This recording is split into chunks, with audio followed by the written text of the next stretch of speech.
Remember, Duterte is still innocent. Because he's not convicted. Pero tinraton ninyo siyang convicted. Ang competent judicial authority, titingnan yung warrant, titingnan yung procedures in accordance with the law ng Pilipinas kung nag-comply.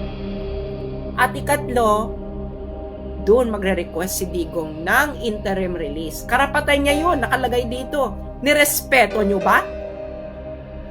Kayong mga sundalo at mga pulis, sinong nag-utos sa inyo para labagin mismo ang batas ng ICC? Remember, Duterte is still innocent. Because he's not convicted. Pero tinraton ninyo siyang convicted. Is that correct? Duterte will be returned. Okay? If alive, maybe itong mga taong to will have mercy. Kaya kayong mga taga Mindanao na nakikinig sa akin, naintindihan niyo ba yung sinabi ko? Ginago ang kauna-unahang presidente ng Mindanao. Malinaw ang pagkakadiscuss mo dito. Very tight. Malinaw ang proceedings.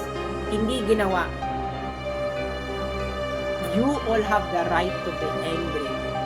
Because everything that happened is the fruit of a poisonous tree. Everything that happened has no legitimacy. Ergo. Diba? Tama? Yung mga ano dyan, law professors. If something is a fruit of a poisonous tree, the proceedings leading to that something is what? Basic yan, di ba? Basic yan sa law. If something is a fruit of a poisonous tree, and what happens to the proceedings leading to the something? Void. Illegal. Not accordance to law. Parte ito ng law.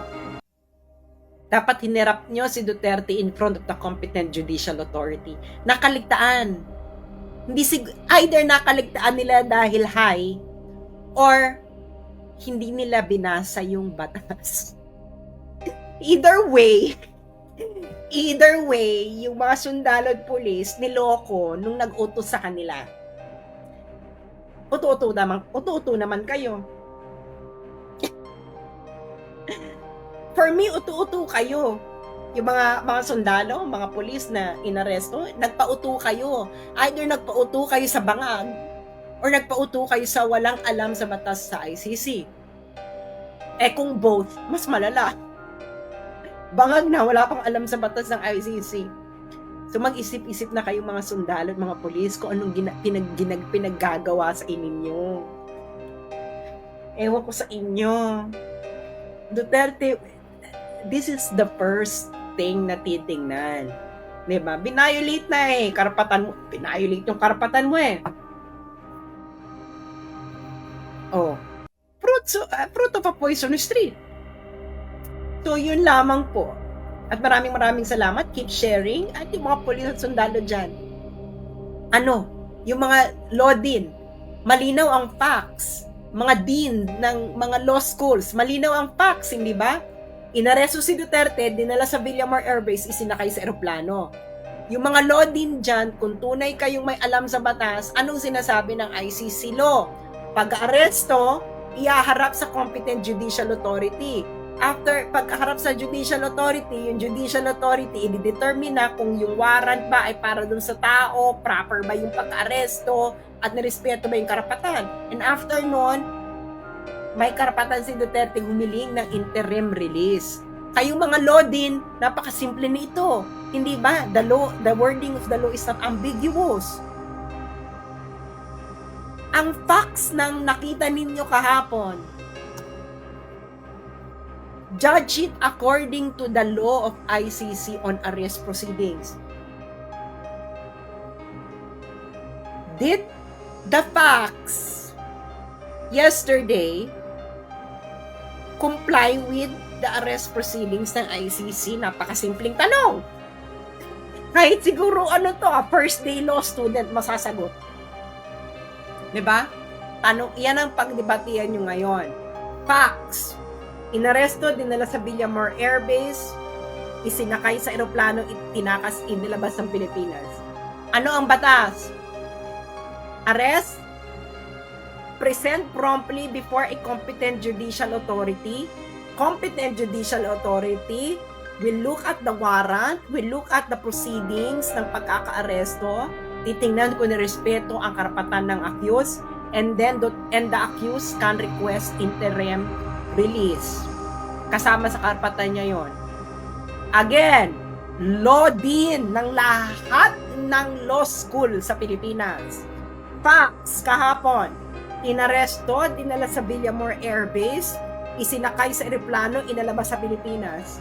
Batas, arrest, iharap sa competent judicial authority, bubusisiin ang warrant, ang pagkakaaresto, at kung na-comply ba ang rights ng accused. At doon, pwedeng mag-request si Duterte ng interim release before surrender sa ICC. Tanong, yung law and facts, magkatugma? Kung ang law at ang fact ay hindi magkatugma, sino dapat manaig? Ang law, di ba?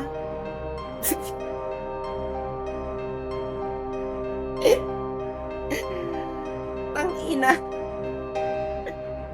Oh, tama ako? O mali? Kung mali ako, dapat matinding legal calisthenics. Ito, malino yung batas.